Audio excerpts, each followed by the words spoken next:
네, 안녕하세요. 루루 채널 루루입니다.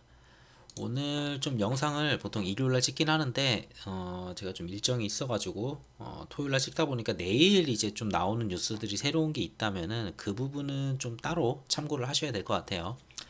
우선 이번 주 증시 먼저 좀 간단하게 좀 말씀을 드리고, 다음 주 내용은 좀 괜찮을 것 같아서 좀 괜찮게 좀 말씀을 드려볼게요. 자, 우선 나스닥을 봤을 때는 나스닥 같은 경우에는 이전에 절대 이탈하지 말아야 될 선을 1500 정도로 이제 봤었죠. 자, 그러고서 이 부분을 이탈을 하면서 시장이 안 좋아졌다라고 좀 말씀을 드렸던 바가 있어요. 하지만 이걸 돌려낸 다음에 이번에 좀 지지하는 모습을 보였어요. 결국은 이 하단을 찍고 그 다음에 새로 지지한 곳이 앞전에 지지했었어야 되는 위치거든요. 그러다 보니까 지금 차트상으로 나쁘진 않아요. 여기서 추가 반등이 나오느냐 안 나오느냐가 중요한데, 사실 제가 봤을 때는 다음 주 좀 특별하게 실적이 많이 나오죠. 근데 실적에서만 특별하게 빅테크들이 이상한 짓만 안 하면은 괜찮게 다시 한번 좀 돌려서 일정 부분 한 1, 2주 길면 한 2주 정도 좀 돌아가는 그런 모습 한번 기대해 볼 수 있지 않을까 좀 생각은 들어요. 그 부분 관련해서 계속 말씀을 드릴게요. 자, 그리고 우선 국장 같은 경우에도 이번 주 같은 경우는 좀 그냥 그랬죠. 역시나 국장은 여러 가지 이슈가 있긴 했는데, 우선 하단에서는 지금 올라오곤 있습니다. 지금 보셨을 때는 이렇게 하단을 지금 올라오고 있고, 상단은 지금 약간 막혀 있다 이렇게 보시면 될 것 같아요. 자, 이런 식으로 볼 수가 있어요. 좀 크게 볼까요? 자, 이런 식으로 좀 볼 수가 있고, 자, 그러다 보니까 지금 하단 위치를 아직은 깨지는 않았어요. 지난날에. 근데 이제 미증시가 금요일날 돌아섰죠. 당연히 여기서 좀 상승이 나올 거예요. 근데 이 부분에서 상승이 나오지 이걸 돌파할 정도는 아니라고 봐요. 돌파할 정도가 나오려면 미증시가 한 번 정도 또 강하게 좀 움직여주거나 뭔가 분위기를 한번 돌려줘야지 이 저항대를 갖다 돌파를 하거든요. 지난번에 1차적으로 단기 반등 가능하다는 부분을 2250포인트를 말씀드렸고, 그 다음에 보는 곳이 2300이에요. 정확하게는 2290이죠, 사실. 근데 2300 보시면 될 것 같아요. 지금도 찍으니까 2290이 나오는데, 한 2300포인트를 갖다 저항으로 한 번 또 작용을 할 것 같습니다. 그 다음 저항으로 나오는 곳이 세계적으로 좀 시장이 좀 괜찮아졌다라고 보여진다라고 봤을 때 이제 60선까지 갈 수 있다라고 말씀을 드렸어요. 이 부분은 추가적으로 다음 주에 좀 뉴스를 봐야 될 거는 같아요. 근데 저는 단기적으로는 우선은 2300까지는 가지 않겠느냐라고는 생각을 하고 있어요. 이번에는 다음 주 정도. 그 이유는 지금부터 뉴스 말씀드리면서 좀 설명을 드릴게요. 뭐 지난주는 그럭저럭 했기 때문에 뭐 재미가 좀 없긴 했어요. 자, 미증시 지난 금요일날 엊그저죠. 엊그저께 좀 이렇게 강하게 나왔었는데 이랬던 이유들을 좀 살펴보도록 할게요. 그 앞전에 우선 지난주에 있었던 내용들 먼저 보고 가겠습니다. 자, 넷플릭스 이제 실적이 중요하다고 말씀을 드렸어요. 근데 넷플릭스가 정말 실적이 잘 나올 거 우려했었는데 의외로 잘 나왔죠. 3분기 실적이 굉장히 선방을 했어요. 원래 가입자 수를 갖다가 예상치가 컨센이 100만 명이었었는데 241만 명이 나오면서 빅테크 중에서 그래도 우려했던 애가 이렇게 잘 나와 버리니까 시장이 그렇게 쉽게 무너지지 않았어요. 미증시도 그래도 버텨주는 그런 모습이 나왔었고, 자, 그러면서 지난주 나쁘지 않았었고, 자, 그리고 중간에 그 영국발 해가지고 재무장관도 이제 갈아치웠죠. 갈아치우고 기존의 트러스 영국 총리가 하려던 모든 정책들이 거의 다 몇 개 빼고는 거의 다 완전히 유턴하는 그런 모습이었죠. 자, 그런 부분들을 보여주고 영국 국채도 좀 정상화되는 그런 모습을 좀 보여줬어요. 시장에서도. 자, 거기에다가 마지막에 나온 카드는 또 이제 영국 총리 취임 44일 만에 사퇴. 자, 이런 식으로 나오다 보니까 그러면 영국의 리스크가 이제 사라진 거죠. 영국의 리스크 때문에 빠진 부분들만큼은 돌려줘야 된다라는 생각은 있습니다. 자, 요런 부분들이 이제 반영이 될 건데, 자, 그런 부분들 내용이 있었고, 지난주에. 자, 근데 또 반대로 좀 안 좋았었던 뉴스는 이게 있었어요. 고용 호조. 고용이 나빠야지 금리 인상을 갖다가 더 이상 못한다. 뭐 침체로 가야지 금리 인상 속도를 낮출 수 있다. 뭐 이런 부분들이 있었잖아요. 자, 근데 고용 호조 부분이 또 뜨면서 다시 또 국채 금리가 이제 또 급등을 했고, 그러면서 나스닥 이런 부분이 또 이래 하락하는 모습을 한 번 또 보여준 날이 있었죠. 자, 그리고 가장 중요했었던 게 좀 테슬라였어요. 테슬라만 좀 잘 나왔으면은 솔직히 지난주에 제대로 돌릴 수 있었던 주였어요. 제가 봤을 때는. 뭐 그렇게 악재가 있는 것도 아니고 영국 막 돌아서기 시작했고 넷플릭스까지 실적 좋았는데 여기다 테슬라까지 좋아? 그러면 정말 달릴 수 있었다고 보는데, 여기서 제가 봤을 때는 테슬라 우려 때문에 그 전날도 좀 쉬어가는 모습이었고, 테슬라가 나온 다음에도 테슬라 빼고는 전반적으로 나쁘진 않았는데 테슬라가 워낙에 좀 무게가 있다 보니까 자 그래서 또 시장 자체가 그렇게 반등을 강하게 해주지 못하는 모습이었어요. 그러니까 계속 눈치 보면서 지금 올라가고는 싶은데 못 올라갔던 그런 한 주였다고 저는 봐요.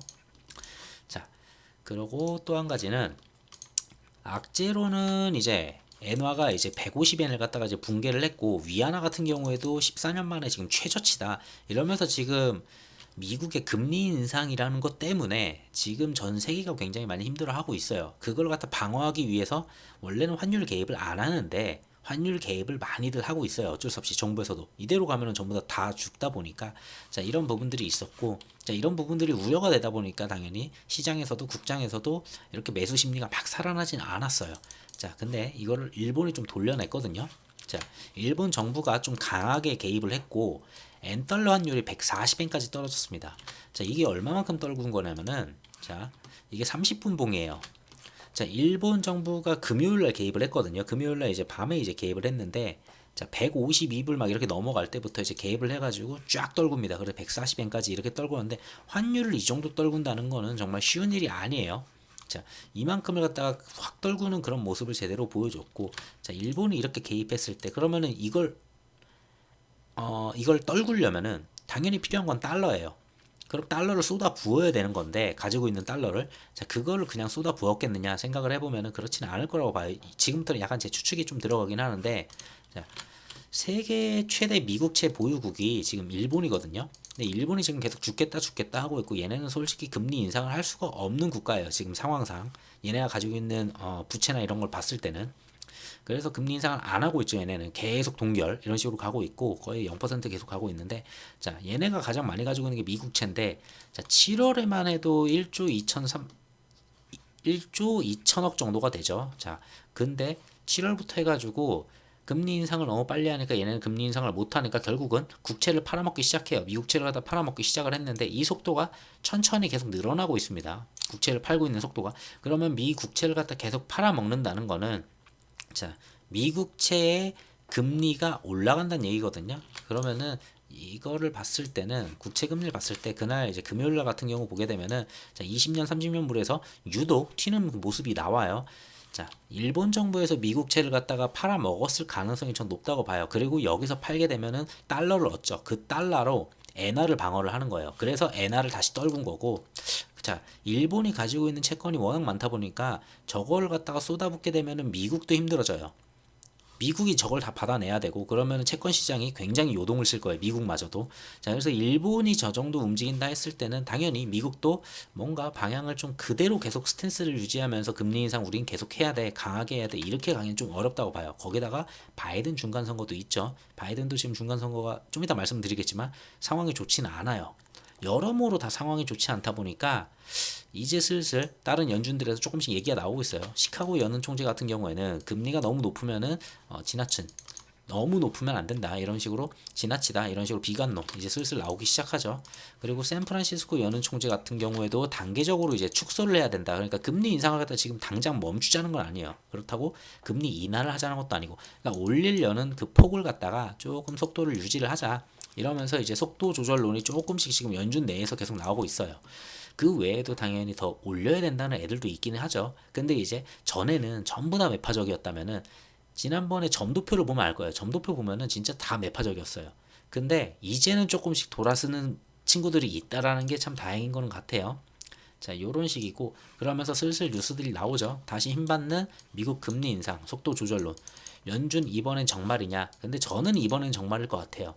지금 영국 같은 경우도 일본 같은 경우도 그리고 유럽 전체도 지금 미국 금리 인상으로 인해 가지고 어느 정도 이제 한계점에 왔다고 보거든요. 한국도 지금 채권 문제가 지금 슬슬 나오기 시작하는데 이게 전부 다 미국 금리 인상을 따라가다 보니까 금통위에서 그걸 따라갈 수밖에 없고 그걸 따라가다 보니까 당연히 채권 문제가 나오는 거고 지금 여기저기서 계속 잡음이 들리는 게 결국은 미국이 이대로 계속 방향을 갖다가 돌아간다면은 미국채가 쏟아질 가능성도 있고 정말 여러 가지로 미국 내에서도 어쩌면 문제가 생길 수도 있어요.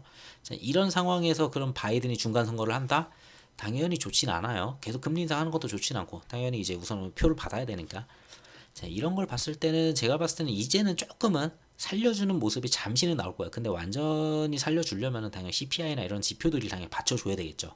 자, 내용을 보면은 미국 유력진 워싱턴 저널 같은 경우에 이제 연준은 이제 11월 자이언트 스텝 이후에 완화할 가능성이 있다. 그러니까 11월 같은 경우에는 0.75 가능성은 높아요. 여기까지는 때릴 거는 같아요. 왜? 바이든 중간 선거까지는 바이든 중간 선거보다 FOMC가 먼저 있잖아요. 그래서 그럴 수도 있고. 그리고 지난번 CPI를 봤을 때도 잘 나오진 않았죠, 사실. 잘 나오지 않았기 때문에 여기서 0.75까지는 때리고 12월이 있어요. 12월에 0.75가 아닌 0.5를 할 가능성이 있다라는 내용들이 점점 올라오고 있어요. 12월에 50bp 인상 가능성을 검토하고 있다. 자, 시장 내에서는 75bp 기대가 점점 이제 떨어지고 있어요. 12월에는 50bp 정도 가능성이 있다라는 거예요. 그러니까 이번에 75를 하고 다음번에 50을 하겠다. 그러니까 뭐 이게 금리 인하를 한다는 그런 것도 아니고 금리를 동결하겠다는 것도 아니야. 올리긴 올리는데 계속 올리는데 그 지난번에 봤었던 그 점도표까지는 올릴 거예요. 근데 상상 이상으로 내년까지 막 그렇게 올렸다가는 진짜 큰일 난다. 이런 내용들이 슬슬 나오는 거예요. 자, 연준의 비둘기파, 뭐 데일리 총재도 자, 이제는 정책 후퇴를 논의할 때다. 슬슬 나오고 있어요, 점점. 자, 그리고 경제를 과도하게 조이지 않도록 할 수 있는 모든 일을 해야 된다. 결국 얘기하는 거는, 그러니까 지금처럼 이제 연준이 이제 금리 인상을 갖다가 뭐, 그 인플레를 갖다가 2%를 만들기 위해서 금리 인상을 그거 될 때까지 계속 올리겠다고 했는데, 그렇게 가면 안 된다라는 내용들이 올라온 거예요. 그러니까. 그걸 잡는데 속도를 너무 빨리 하고 있다라는 부분은 계속 전부터 나왔지만 그래도 강하게 좀 왔지만 근데 전 세계적으로 그것 때문에 힘들어하는 국가들이 전반적으로 이제 많아졌어요. 자, 그 부분을 갖다가 이제 좀 조절해야 된다. 그리고 조절을 하지 않을까 저도 이번에는 좀 생각을 해요. 자, 미국 연준에 깊어지는 고민, 뭐 이제 속도 조절을 하냐, 아니면 지금 좀 시기상조다. 뭐 이제 둘 중에 하나겠죠, 당연히. 자, 결국은 11월은 그러니까 0.75라고 보면 돼요. 거기는 이미 그거 따라가는 거고. 자, 결국은 지금부터 이제 시장이 좋아진다라는 거는 12월 FMC 빅스텝 가능성 이제는 0.5죠 이게. 그러면서 시장 랠리, 인플레 범위 등 변수가 좀 있다. 결국은 지표를 보면서 한다고 얘기를 할 것 같아요. 그리고 이번 제 예상에는 11월 이제 1일에서 2일날 이제 FOMC가 있죠. FOMC를 할 때 이제 75를 때리고서 가장 중요한 거는 이 이후에 파월. 자, 파월의 발언이에요. 이 친구가 뭐라고 할지인데 이 친구가 저는 얘기할 때는 이번에는 좀 약하게 얘기할 것 같아요. 세계적인 이런 부분들 같이 얘기하면서 어느 정도 지표를 보고서 좀 속도 조절을 할 수는 있다 이런 식으로 한번 나오지 않을까 싶어요. 그러면서 시장이 좀 강하게 반등을 하고 자 그러고 미국 중간 선거 하면서 또 좋은 얘기 좀 해주고 바이든이 자그 다음에 나오는 게 CPI죠. 그 다음 주에 나오는 게 CPI인데 그때 CPI가 만약에 안 나온다. 그러면은 다시 또 12월에 뭐 75bp 해야 되는 거 아니냐 이런 식으로 얘기하면서 다시 하락이 나올 수도 있겠다. 자, 그래서 우선 바이든 중간 선거까지는 어느 정도 일정 부분의 랠리라고 하긴 좀 그렇죠. 어느 정도의 반등 정도는 충분히 나와줄 수 있지 않겠냐라는 기대는 좀 하고는 있어요. 그때까지는. 자, 그러고 연준 같은 경우에 이제 뭐 지금 방금 말씀드린 거랑 똑같아요. 11월에 자 0.75% 금리 인상한 다음에 12월에 인상폭 완화 고민할 거다. 뭐 이런 내용도 지금 앞에 말씀드린 거 다 그 부분 동일합니다. 자 그리고 바이든 같은 경우가 지금 위태위태해요. 중간 선거에서 이겨야 되는데 바이든이 지금 오히려 좀 밀리고 있죠. 자, 오히려 밀리고 있는데 그러면서 바이든이 하는 말은 뭐 여론을 왔다 갔다 한다. 뭐 이런 식으로 얘기하고 선거가 다가오면은 우리 편에 올 것이다. 자, 이렇게 자신 있게 얘기할 수 있는 거는 지금부터는 좀 좋은 얘기를 해주고 돈도 좀 적당히 풀어줄 거다. 이런 부분이에요. 뭐 보면 학자금 대출 탕감하겠다. 막 이런 것도 있고 그러니까 돈을 풀면 안 되는 시기잖아요, 사실. 근데 바이든이 저런 식으로 푼다? 그러면 연준은 뭐라고 해야 될까요? 제가 봐도 이거는 분명한 거는 연준이 졌다 대고서 이거는 금리 인상 계속 가야 돼. 인플레는 절대 안 돼. 돈을 갖다가 풀면 안 돼. 이렇게 얘기할 수는 없을 거예요. 분명히 같은 기조로 분명히 얘기를 할 거고 완전 같은 기조는 아니더라도 당연히 어느 정도 완화된 스탠스를 보여줄 수 있다고 봐요. 이번 FOMC에서 파월이 발언할 때는 자, 그런 부분 때문에 한 번 정도 랠리가 나올 수 있다. 그러면서 바이든이 거기에 대해서 또 한 번 얘기를 하고 그러고 만약에 중간 선거를 또 이긴다? 그러면 괜찮은 분위기 한 번 또 이어가고 자, 근데 결국은 CPI가 결과가 나왔을 때 이게 만약에 안 좋다. 그러면은 다시 또 연준에서 강력한 얘기가 나올 수도 있겠죠. 자, 그래서 다음번 CPI 11월 달에 진행하는 그 CPI까지는 자, 다음 달 CPI가 언제냐 보면은 11월 10날이에요. 밤에 진행을 하고요. 지난달에 이제 8.2%가 나왔죠. 이번 예측이 8.1이에요. 그러니까 예측도 낮아요, 사실. 근데 이것도 안 나오는 8점 만약에 여기에 2%가 또 나온다. 이래 버리면은 사실 할 말이 없어요. 결국은 12월 달에 다시 또 72bp, 75bp 얘기가 나올 거예요. 자, 그런 부분들이 있는데, 자, 그러니까 그 전까지는 어느 정도 조금 상승 탄력을 한번 줄 수 있다라고 봐요. 뭐 중간에 빅테크들 뭐 실적이 막 이상하게 꼬여버리지만 않는다면은. 그리고 또 다음 주부터는 연준 위원들의 그 블랙아웃 시기죠. 블랙아웃 시기다 보니까 그 시기를 좀 지나면서 말을 못해요, 그때. 그러니까 지금 비둘기파들이 조금씩 나왔잖아요. 자, 일주일 동안 할 말도 없어요. 그 다음에 FOMC. 근데 거기서 파월이 만약에, 여기선 모르죠. 여기선 예측이에요. 파월이 좋게 얘기했다. 쭉 잘 가요. 그 다음에 바이든 중간선거 괜찮게 나왔다. 쭉 가요. 근데 여기서 CPI 확인해 보니까 8점이네. 최악이네. 다시 이제 또 하락장을 또 한번 맞이하게 되겠죠.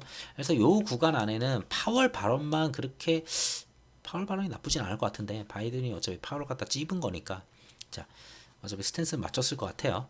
근데 이제 파월 발언이 나쁘지 않을 거라고 예측을 하고 간다면은, 솔직히 이 CPI 전까지는 시장이 좀 괜찮을 거라고 좀 예상을 합니다. 한 2주 정도 되겠죠, 거의. 자, 그렇게 좀 보고 있고요. 저는 개인적으로. 자, 다음은 이제 러시아 좀 볼게요. 러시아 같은 경우에 이제 합병지 네 곳에 대해서 계엄령을 내렸어요. 그 네 군데 있었죠. 뭐 헤르손부터 해가지고 쭉 네 군데 있었는데, 계엄령 내렸다는 거는 여기 우리 땅이니까 여기 니네가 쳐들어오면은 계엄령 진짜 우리 이거 지키기 위해서 뭔 짓을 할지 몰라, 이런 부분이에요. 근데 잘 보면은 사실 얘네가 지금 미사일도 지금 거의 다 떨어졌고 뭐 이런 얘기들이 많아요. 미사일도 떨어지고 탄약도 떨어지고 뭐 되게 많다 보니까, 자, 러시아가 지금 우크라 남부에서 대대적으로 후퇴를 갖다 검토를 하고 있다. 계엄령을 내리고 후퇴를 한다. 근데 진짜 핵을 쓸 거냐 안 쓸 거냐가 중요해요. 그러면은 지금 당장 전면전을 해도 사실 이길 가능성이 없다라고 봐요. 왜? 진짜 끝도 없이 계속 지원을 해주잖아요, 우크라를. 우크라를 이렇게 무한정으로 지원을 하면은 이거는 러시아랑 우크라 전쟁이 아니고 러시아랑 전 세계 전쟁이에요. 뒤에서 계속 지원을 해주고 받쳐주니까. 그렇기 때문에 러시아가 핵을 쓰지 않는 이상은 이기긴 쉽지 않다고 봐요. 뭐 생화학 무기 이런 거 쓰지 않는 이상. 자, 그래서 계엄령까지 내린 푸틴 같은 경우에 남은 카드는 전면전 아니면 핵인데, 전면전 해도 솔직히 여기서 전면전 했다가 질 가능성도 있기 때문에 차라리 이거는 피할 것 같고, 최악의 경우 핵이겠죠. 근데 핵을 썼다가는 거의 최악으로 가기 때문에 이거는 거의 하지 안 할 분위기가 요즘은 좀 많이 세졌어요. 전에는 굉장히 강하게 얘기를 했었는데, 그 강하게 얘기를 해도 우크라이나가 전혀 끄떡 없이 계속 밀어붙이니까 계엄령 내려도 지금 끄떡 없다 보니까 약간 후퇴하는 그런 분위기로 나온 거죠. 핵을 안 쓰고. 자, 그래서 핵 쓸 가능성이 좀 낮아졌다라고 좀 보여져요. 자, 그래서 이쪽 러시아 같은 경우는 좀 잠잠해지지 않을까는 싶어요. 근데 당장에 뭐 화해를 할 가능성은 낮고, 화해를 만약에 할 수 있다면 누군가 거기서 중재를 해줘야 되는데, 그런 자리는 G20일 가능성이 높습니다.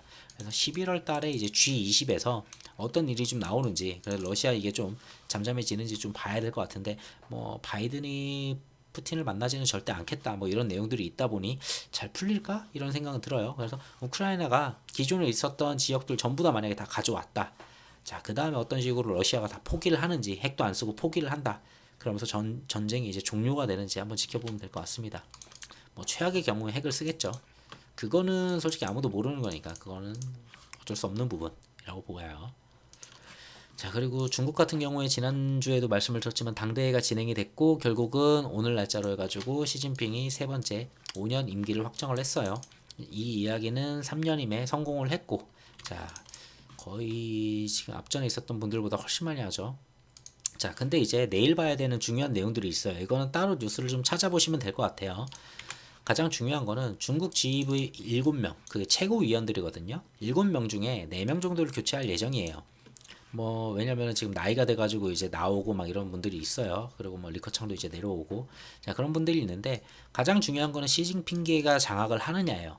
시진핑계가 장악을 한다라고 하면은 무슨 일이 벌어지느냐? 미국 그냥 강대강이에요. 강대강으로 이제 박는 이런 모습이 나올 거고, 그리고 대만 무조건 통일하겠다고 이제 난리치면서 계속 들이밀 거예요. 그리고 그런 부분들이 좀 강하게 나올 거다. 안보라는 얘기를 되게 많이 했었거든요. 이번 당대에서 시진핑이 안보 그리고 통일 이런 부분에서 굉장히 환호를 받았던 걸로 저는 들었어요. 자, 그리고 오늘 날짜로 나왔는데 중국 당대 이제 거의 내일이면 종료가 되죠. 내일 저 최고위원들이 누가 되는지 그것만 보시면 될 것 같아요. 자, 헌법에 대만 독립 반대를 갖다가 명기를 했다고 합니다. 이 이야기는 대만한테 이제 무력을 갖다가 사용하지 않는다고는 뭐 포기하지 않는다 뭐 이런 식으로 얘기했거든요. 그러니까 무력을 사용한다는 거예요. 대만을 통일시키는데 무력을 그냥 사용하겠다라는 내용을 갖다가 얘기를 했고, 그리고 안보를 얘기를 했고, 기술 얘기했고, 이런 부분들이 거의 집중이었어요. 그러니까 경제보다도 대만을 통일시키는 게 거의 이번 5년의 그 목적이다. 거의 이런 식이거든요. 거기에다가 헌법에다가 이런 식으로 명기를 했다. 요게 제일 주된 내용이라고 봐요. 그래서 내일 만약에 시진핑계가 전부 다 거기를 장악한다. 거의 그 얘기는 시진핑 옆에서 누구 하나도 견제할 사람이 없다는 거예요. 그 말은 요 방향 그대로 그냥 들이밀겠다는 거고, 그러면은 당연히 미중 갈등 심화된다 이렇게 보시면 될 것 같아요. 그러고 북한은 뭐 미사일 계속 꾸준히 날리는데 그것도 중요하지만 가장 크게 봐야 될 거는 핵실험이죠. 자, 핵실험은 뭐 언제든지 가능하게 준비가 돼 있다는 거는 전부터 말씀을 드렸어요. 근데 이 핵실험 시기인 것 같은데 제가 봤을 때는 바이든 중간 선거 앞에서 핵실험을 하지 않을까 싶어요. 그러니까 시진핑이 지금 3년입이 됐죠. 자, 요게 됐고 내일이면 모든 게 끝나요. 내일이면 모든 게 끝나고 그 다음에 바이든 중간 선거가 이제 11월에 있죠. 자, 그러면은 대충 한 요 안에 나오지 않을까요? 다음 주, 다다음 주 안에 핵실험할 가능성이 매우 높다고 봐요, 저는. 그래서 요때쯤 핵실험 이렇게 할 수 있다. 뭐 연쇄 핵실험 이런 얘기도 있는데 뭐 어쨌든 이때는 시장 충격은 당연히 한 번 정도 반짝하고 오겠죠. 자, 그러고 자, 시장이 제가 좀 좋다 이런 식으로 좀 말씀을 드렸어요. 단기적으로 전 좋을 거라고 봐요. 근데 반대로 좀 우려되는 부분들은 있어요. 이 부분들은 계속 꾸준히 팔로우를 하시면서 한번 계속 지켜봐야 되는 그런 부분이에요. 일본이 미국 채권을 그렇게 던지면서 건드렸지만 그럼에도 불구하고 미국이 금리 인상 기조를 계속 강행할 수도 있어요. 반대로 제 생각과 달리. 그리고 일본이 이런 자국의 10년물 금리가 이런 식으로 선을 넘는데 계속 올라가는데 다시 또 긴급 매입하면서 들이부으면서 다시 막 사들이면서 어떻게든 막고 있어요. 자, 근데 이게 영국 때랑 비슷해요. 언제까지 사들일 거냐 얘네가. 이게 한계가 될 수도 있어요. 그러니까 미국이 금리 인상 기조를 좀 바꾸지 않는다면은 일본도 이거를 갖다가 막는데 한계가 나올 수도 있고, 그러면 일본을 또 미국 국채를 갖다 미친 듯이 계속 던질 거고, 자, 그걸로 또 자기 거를 계속 막을 거고, 자, 언제까지 얘네들이 막을 수 있는지 모르겠지만 이게 만약에 못 막는다 하면은 영국처럼 또 한번 리스크로 작용될 수 있다. 이런 부분들 한번 계속 보셔야 될 것 같고, 자, 영국에서 지금 트러스 총리가 이제 내려갔죠. 내려갔는데 이제 멜로니가 또 나왔어요. 이탈리아에서 멜로니 총리로 이제 지명이 됐고, 자, 극우 총리로 이제 거의 뭐 100년 만이라고 했었나? 하여튼간에 굉장히 오랜만에 지금 거의 최초인 것 같아요. 정말 오래됐는데 이분이 됐고, 이분이 그러면 뭘 할 거냐? 똑같아요. 영국이랑. 감세한 파동을 일으킨 영국처럼 이탈리아도 불안하다. 결국 감세예요. 얘네도. 자, 쭉 보시면은 자, 영국이 감세안을 냈잖아요. 지금 감세를 할 때가 아닌데 지금 감세를 했고, 영국같이 경제력이 그래도 튼튼한 나라가 감세를 이렇게 했음에도 이것 때문에 지금 그 난리를 받는데, 자, 보시면은 여기 나올 것 같은데,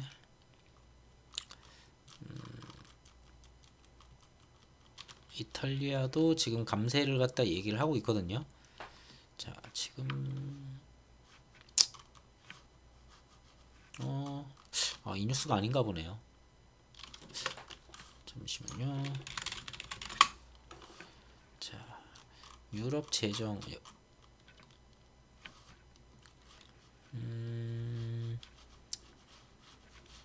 지금 이탈리아 이거는 경제적으로 지금 위태위태하다. 부채 비율이 워낙 높고, 그리고 GDP도 지금 겨우겨우 버텨주고 뭐 이런 부분들 얘기를 하고 있고요. 그리고 이탈리아하고 동일 신명물 국제금리 차가 뭐 이 정도인데 이 뉴스가 아닌가 보네 제가 봤던 게. 근데 멜로니가 지금 진행하려는 게 뭐 감세한 이런 부분이랑 거의 비슷해요. 그러다 보니까 저쪽에서도 진행을 했을 때는 이탈리아 역시도 문제가 될 수 있다. 이렇게 보시면 될 것 같고, 이탈리아 어떤 식으로 진행하는지 계속 팔로우 하시면 될 것 같아요. 그리고 국내 같은 경우에 이거 굉장히 많이 카카오톡 막 돌아다니긴 했었는데, 자, 레고랜드. 이거 근데 내용이 되게 오래되긴 했었거든요. 근데 갑자기 이게 막 되더라고요, 뉴스가. 자, 거센 후폭풍하면서 이제 채권 시장을 갖다 냉각. 그러면서 기업 자금 조달도 비상이다. 뭐 이런 식으로 내용이 나왔어요. 자, 레고랜드 뒤에서 이제 지자체, 강원도가 이제 보증을 거의 쓴 거죠, 한마디로. 자, 그러면서 했는데 걔네가 이제 정부 지자체 같은 경우에서는 솔직히 그게 무너지기가 쉽지가 않은데 여기서 이렇게 위험한 채권들이 나올 정도면은 일반 기업에서는 얼만큼 위험하겠냐 이런 생각을 하는 거예요, 시장에서는. 자, 그러다 보니까 웬만해서는 못 믿겠다라는 거예요, 시장은 전부 다. 채권 시장에서 줄줄이 전부 다 패닉이고 전부 다 이제 다 이탈하고 어 트리플 A인 공사채 같은 경우에도 지금 안 팔려요. 공사채면은 공사예요, 공사. 일반 회사도 아니고 나라에서 하는 뭐 이제 한전 이런 애들이 이제 공사라고 불리죠. 근데 트리플 A인데도 그런 채권마저도 지금 안 팔린다. 이 얘기는 지금 강원도라는 지자체도 저렇게 되는 마당에 공사고 거기다 일반 기업 같은 경우는 더 안 팔리죠, 지금. 자, 그러면서 기관 투자 수요 위축 막 유찰되고 그럽니다. 자, 이런 부분으로 지금 채권 시장이 굉장히 지금 안 좋고 이런 상황이면은 자, PF라고 있어요. 제가 뉴스를 안 가져왔는데 자, PF 프로젝트 파이낸셜 해가지고 이제 이걸 투자 받아가지고 부동산에 이제 투자를 하는데 자, 건설사들은 사실 빚을 받아가지고 또 건설을 하고 그걸 돈을 받고 자, 그런 식으로 회전을 하는데 자, 이 PF를 받기가 어려워요. 왜? 얘네한테 주기가 쉽지가 않죠, 이제는. 얘네 잘못했다가는 지금 채권도 안 나가는데 자, 얘네들한테 잘못 줬다가 큰일 나니까 그럼 얘네들도 이제 올스톱이고 그러면은 얘네도 망하고 자, 그리고 지금 가지고 있는 것들도 지금 금리가 높아서 또 힘들고 자, 여러모로 지금 상황이 국내도 좋진 않다. 결국은 이걸 해결할 수 있는 거는 자, 연준이에요. 자, 연준만이 금리 인상을 이제 좀 천천히 하겠습니다라는 말 한마디만 해줘도 전 세계 시장은 다시 한번 돌았을 거예요. 지금 금리 인상을 다들 전 세계가 못 따라가다 보니까 이런 계속 부작용들, 이런 부분들이 계속 나타나는 거거든요. 각 나라마다 이걸 따라가기 위해 노력은 하지만 자, 그만큼 체력이 안 된다. 미국처럼 체력이 안 되는데 그거 따라가려고 하니까 힘든 거죠, 다들. 자, 이런 부분들에서 좀 내용들이 있고 요 정도 좀 지켜보시면 될 것 같고 다음 주 같은 경우에도 당연히 또 중요한 거는 전체적으로 좋은 얘기가 나오더라도 결국 봐야 될 거는 실적이에요. 국내 같은 경우는 각자 가지고 계신 기업들의 실적이 가장 중요할 거고 3분기 같은 경우, 4분기 같은 경우에는 실적이 제일 중요해요. 그리고 미국의 실적도 꾸준히 보셔야 돼요. 뭐 25일 같은 경우에는 마이크로소프트, 뭐 알파벳 이런 애들이 있고, 자 26일 같은 경우에도 메타 그리고 뭐 보잉 뭐 이런 애들이 있죠. 자 그리고 27일 같은 경우는 이제 애플 이런 애들이 있고, 자 그리고 27일 또 ECB. 자, ECB 금리 인상이 있어요. 금리 인상인데, 이거 뉴스 제가 가져왔었는데, 여기 안 붙어 있네요, 뉴스가. 아까 전에 가져왔었는데. 자, ECB 금리 인상이 대충 한 75bp 나올 것 같아요. 그래가지고 ECB도 금리 인상을 요 정도 때린다면은 유럽이 또, 아까 전에도 말씀드렸다시피 이탈리아, 그리스, 스페인 이런 체력 약한 국가들 이거 버텨내는지, GDP가 버텨내는지 그걸 보셔야 될 것 같아요. 국채, GDP 대비 이제 부채 비율 높은 나라들. 자, 그렇게 보시면 될 것 같고, 자, 27일 날 또 나오는 게 미국의 GDP. 자, GDP 예정치, 3분기 예정치가 이제 좀 나오게 되는데, 자, 요런 부분들 되게 재료들이 많아요. 그리고 실적들, 이거는 솔직히 기업 실적은 예측 불가예요. 어떻게 보면은. 자, 넷플릭스 예측 당연히 안 좋지 않을까 이랬는데도 굉장히 좋게 나오는 저런 모습들도 나오는 거 보면은, 그러니까 이거는 솔직히 예측하기 어려워요. 그래서 그냥, 뚜들려 맞는 거죠. 솔직히 여기서 굉장히 안 좋게 나와서 시장 무너지면은. 이건 예측하기 어렵지만 뭐 전반적으로 제가 봤을 때 다음 주에는 연준 의원들이 더 이상 입을 열 수가 없는 상황이다 보니까 그런 상황에서 비둘기파적인 내용을 직전에 바로 던져주고 입을 닫는다. 자, 그리고 바이든이 얘기하는 거는 좋은 쪽으로 얘기를 해주면서 중간 선거 앞두고 있고 나쁘지 않아요, 제가 봤을 때는. 그래서 한 이번에 돌려줬잖아요. 미국을 먼저 볼게요. 자, 나스닥을 좀 강하게 돌려준 바가 있어요, 오늘. 뭐 그렇게 강하지는 않았는데 종가 기준으로 2.3% 정도 있죠. 자, 근데 여기를 넘어선다라고 하면은 솔직히 이제 돌아서는 모습을 보였다라고 생각할 수 있을 거는 같습니다. 11,000포인트. 얼마 안 났긴 했어요. 지난번에도 11,000포인트 한번 넘을까 하길래 이번에 진짜 돌리나 했는데 자, 근데 이번에 만약에 11,000을 갖다 넘긴다면은 차트상 이러한 하락 추이를 갖다가 이어가고 있었는데 지금 21선 계속 못 넘었죠. 자, 이런 식으로 계속 넘지 못했었는데, 자, 요걸 이제 들어 넘기는 지금 모습이 여기서 나왔고, 자, 여기서 비둘기파적인 게 나왔고, 확실히 보려면은 11,000포인트를 넘어선다 라면은 일시적으로도 뭐 어디까지 갈지 몰라요. 얘네도 한 61선 요 정도 꺾여가지고 한 요 정도까지 갈지, 아니면은 추가적으로 더 갈지는 모르겠지만, 그거는 추가 뉴스를 봐야 되겠죠. 뭐 추가적으로 실적들도 봐야 되고.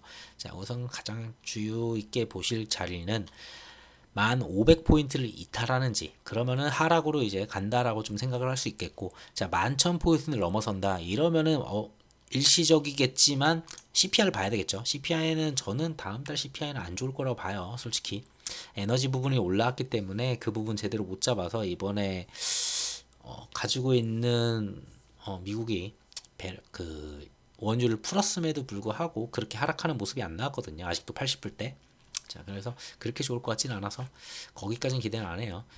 그래서 그 전까지 이제 상승하는 부분 봤을 땐 제가 봤을 땐 60선 요 정도까지는 충분히 와주지 않을까 싶어요. 그래서 잘 온다면, 정말 잘 온다면 한 60선 요 정도, 정말 잘 오면 한 12,000선까지 요 정도까지 한번 보여주지 않을까 이번에는. 자, 그래서 크게 본다라면은 요 정도의 반등 정도는 한 번 정도 예상해 볼 수 있지 않냐.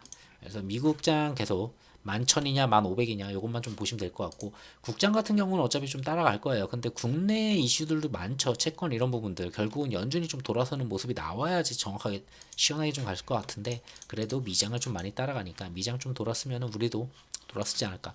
아까도 말씀드렸다시피 하단을 깨면 안 되니까 요 하단, 자, 거의 바닥이었어요. 겨우 지켰죠. 자, 2200포인트 2200포인트를 지켜주는지 보시면 될 것 같고요. 자, 위로는 2250포인트를 넘어주는지, 자, 넘어서 안착하는지, 자, 그 다음 보시는 게 2300포인트 2300포인트 넘어주는지, 자, 그 다음에 61선 61선 좀 내려올 거예요. 한 내려오면 이 정도 되지 않을까요? 네, 한 내려오면 이 정도 될 것 같아요. 그래서 그 다음 보는 게 한 2360 정도 되지 않을까 싶어요. 60선 천천히 내려오면 여기까지 와서 만나면은, 자, 그 정도 보시면 될 것 같아요. 그래서 국장 같은 경우에도 다시 한번 반등이 나온다면 요 정도까지, 지난번에도 한 번씩 60선을 이런 식으로 찍어줬어요. 내려올 때도 보면은, 자, 쭉 하락을 크게 하다가도 60선까지 올려주고, 자, 이렇게 올려주고 쭉 크게 하락하고 좀 어느 정도 버티나 하다가 또 60선까지 어느 정도 좀 한번 닿아주고, 또 다시 60선 닿아주고, 그리고 하락했다가 60선을 넘어주는 이런 시기가 있었죠. 요 당시에도